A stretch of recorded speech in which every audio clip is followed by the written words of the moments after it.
morning. Come on up, guys. Don't be shy. You can help me with this. So what can you tell us? Well, obviously, it's a terrible tragedy for Brattleboro.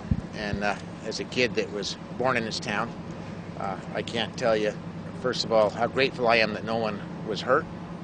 What an extraordinary team our firefighters and mutual aid did to stop this fire. But this is a huge blow to our downtown. And it's obviously a huge tragedy for Brattleboro. This is the historic building in Brattleboro. The stagecoach used to run from this hotel, the Brooks Hotel, to Putney, up north of here. So this is a huge blow. But with every tragedy, there's an opportunity. And we've been down before, and we've gotten up, and we will again. I want to remind you that when I was a kid in this town in the 1970s, when Norm Chase came to town, the first floor had the hotel pharmacy and some stores and a few establishments, and all the other spaces of the former hotel were empty. They still had the beds and the furniture from the hotel, but it was totally unused. And Chase came up and said, "I've done projects like this before. You don't need to tear them out, you need to build them up." And that's the kind of spirit we're going to need to fight this fire. Governor, any funds available on the state level to help repairs? Well, we're going to be working very closely with the owner. Obviously, the first challenge is to figure out what the insurance company will do. And then we'll do everything that we know how, both at the state level and in cooperation with our congressional delegation, to make sure that we build this up and get it back on track. Anything you want to add, Governor? Well, just want to say that we're lucky to live in Vermont, where communities come together in tragedies to turn tragedies into opportunities. And first of all, we're extraordinarily grateful that the firefighters got everybody out safe.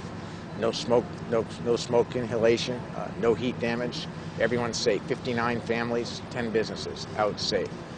Secondly, we're going to work together as a team to rebuild this downtown as quickly as we know how, in a Vermont spirit of good old hard work, creativity, imagination, and sticking together to get it done.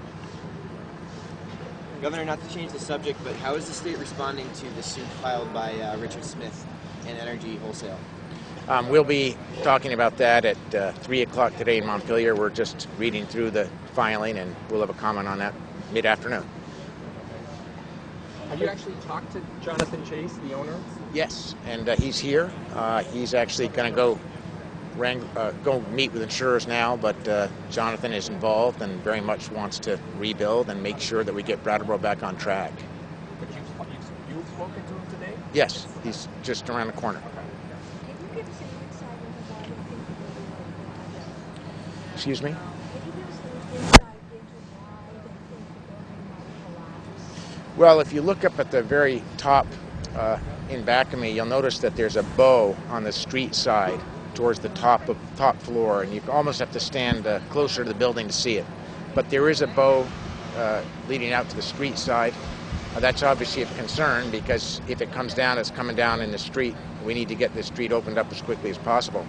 So right now there are engineers in there. People are trying to figure out how severe structural damage is. What we have said is, obviously, don't use a wrecking ball unless you absolutely have to. And let's not forget the Wilder block. When the Wilder block burned several years ago, the first response was, bring in a wrecker ball, we're going to have to take it down. Look at it today. So I think the town of Brattleboro, the state, the firefighters, engineers are working together to make sure that we don't make any bad judgments as we try to figure out how bad the damage is.